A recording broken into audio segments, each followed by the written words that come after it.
পতনের সীমা ৩% বেঁধে দেওয়ার দিনেই পুঁজিবাজারে বড় দরপতন হয়েছে। দুপুর ২টা পর্যন্ত ঢাকা স্টক এক্সচেঞ্জের প্রধান সূচক কমেছে ৬২ পয়েন্ট। বিকাশে কম খরচে ক্যাশ আউটের লিমিট বেড়ে ৫০,০০০, প্রিয় এজেন্টও ২টা।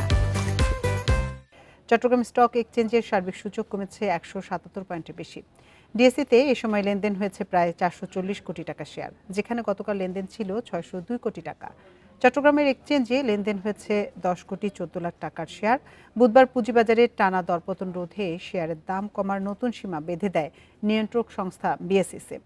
নির্দেশনা অনুযায়ী ফ্লোর প্রাইস থাকা ৬ কোম্পানি ছাড়া বাকি প্রতিষ্ঠানের শেয়ারের দর সর্বোচ্চ ৩% পর্যন্ত কমতে পারবে। তবে দর বাড়ার ক্ষেত্রে আগের নিয়মই বহাল রেখেছে কমিশন। বৃহস্পতিবার থেকে নতুন নির্দেশনা কার্যকর হলেও বাজারে পতন ঠেকানো যায়নি।